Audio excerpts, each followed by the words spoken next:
Literary criticism. अब यहाँ पे आपने सबसे पहले लिटरेचर का तो आपको पता ही होगा कि anything which is in written form, कोई भी चीज, न्यू स्टूडेंट्स के लिए थोड़ा सा मैं रिपीट कर देता हूँ कि लिटरेचर, अगर लिटरेचर का जो वर्ड है, द वर्ड लिटरेचर में have been derived from the Latin word literature which means that anything which is in written form. यानी जो वर्ड लिटरेचर है ये लैटिन जबान का लफ्ज लिटरेचर से निकला है, जिसका मतलब है कि कोई भी चीज जो कि हमारे पास रिटन फॉर्म के अंदर मौजूद होती है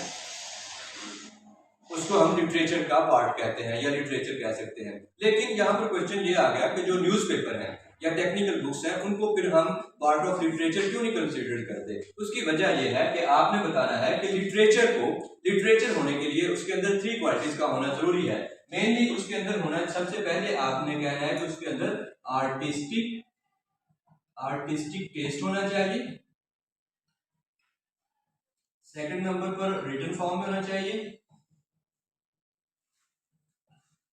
एंड द थर्ड लास्ट जो पॉइंट है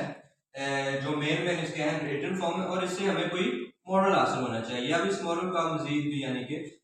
ऐसा कोई भी हमें एक पीस ऑफ राइटिंग दिया जाएगा, यानी पढ़ने के लिए कोई भी ऐसी book, drama, novel, short story, कुछ भी हो सकता है, वो आपको दिया जाएगा। आपने ये देखना है कि ये लिटरेचर का पार्ट है या नहीं, तो उसके अंदर आपने 3 क्वालिटीज देखनी है। नंबर 1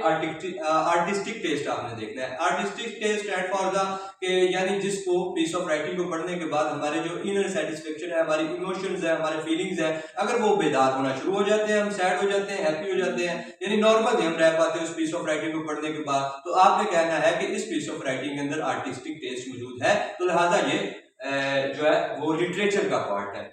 रिटन फॉर्म में होना चाहिए, लिखा हुआ होना चाहिए, और लास्ट पे हमें उससे कोई ना कोई मॉरल हासिल होना चाहिए। तो यहाँ पर मॉरल को आप मजीद डिस्क्राइब इस तरह से कर सकते हैं कि कोई भी ऐसा पीस ऑफ राइटिंग जो हमारी प्रॉब्लम्स का हमें सोल्यूशन बताता है, यानी जो हमारे मुआशरे के अंदर, सोसाइटी के अंदर जो हमारी इसी बुक का सेकंड टॉपिक है लिटरेचर एंड सोसाइटी, तो उसके अंदर आप ये कोट कर सकते हैं कि जो लिटरेचर होता है उसको पढ़ने के बाद, उसको जज करने के बाद ना सिर्फ हमें उससे एक मॉरल हासिल होता है, बल्कि वो हमें प्रॉब्लम का सोल्यूशन भी बताता है।